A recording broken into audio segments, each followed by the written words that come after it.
Hello दोस्तों।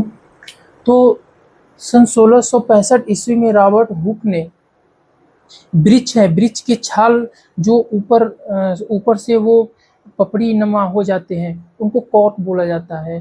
तो उन्होंने निकाला और माइक्रोस्कोप से उन्होंने उसको देखना स्टार्ट किया। तो देखने पर उन्हें ऐसा पता चला कि वो छोटे-छोटे एक मकड़ी की झाल की तरह बने हुए हैं, मतलब कि एक होल से जो बने हुए हैं, तो उसी को उन्होंने सेल नाम रखा। लेकिन ये सेल जो थे वो डेड सेल थे, मृत कोशिकाएँ थी। तो रॉबर्ट हुक ने मृत कोशिकाओं की खोज की। फिर इसके बाद इसके 9 साल बाद एंटोनियो वॉन लियोन हुक ने 1674 ईस्वी में लिविंग सेल जीवित कोशिका की खोज करी। तो जब जीवित कोशिका की खोज हो गई थी, तो पूरे दुनिया को लगा कि ये जो जीवन की सबसे छोटी इकाई सेल ही है, इससे छोटा कुछ और नहीं है।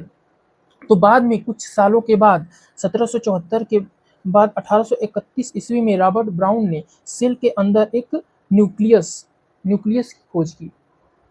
जब इन्होंने न्यूक्लियस की खोज की, तो इसके आधार पर जो बहुत सारे दुनिया के साइंटिस्ट थे, उन्होंने और चीज़ें सेल के अंदर और चीज़ें खोजना स्टार्ट किया। तो वो अपना रिसर्च जारी रखे और आगे आगे चलते-चलते वो सेल के अंदर बहुत सारे जो अंग हैं उसको खोज निकाला, जिसमें हमारा आता है गोल्गी बॉडी, राइज़ोम, एंडोप्लाज़्म रेटिकुलम और बहुत सारी चीज़ है जिसको हम आगे डिस्कस करेंगे। अब हम देखते हैं सेल थ्योरी, कोशिका सिद्धांत क्या है? तो कोशिका सिद्धांत को वो मेन रूप से 3 वैज्ञानिकों ने दिया था।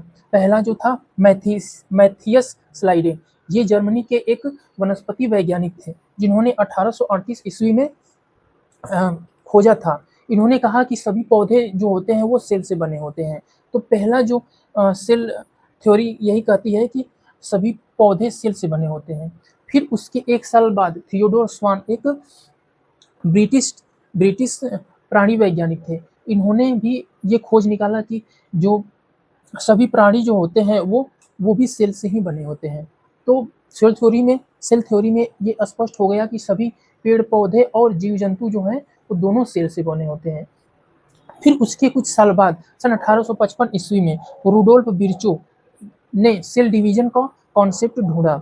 सेल डिवीजन में क्या होता है कि जो नई सेल बनती है, वो पुरानी सेल से ही मिलकर बनती है।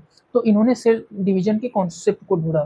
तो हम सेल थ्योरी में 3 चीज़ हम देखेंगे। पहला ये है कि सभी पेड़-पौधे जो हैं, वो सेल से बने हैं और दूसरा जो है सभी जीव-जंतु वो भी सेल से बने होते हैं और फिर इसके बाद तीसरा जो है वो सेल में डिवीज़न होता है। मतलब कि जो नई सेल्स होते हैं, जो पुराने सेल्स होते हैं, वो मरते हैं और उसके बाद नई सेल जो उन्हीं से नए-नए सेल का निर्माण होता है।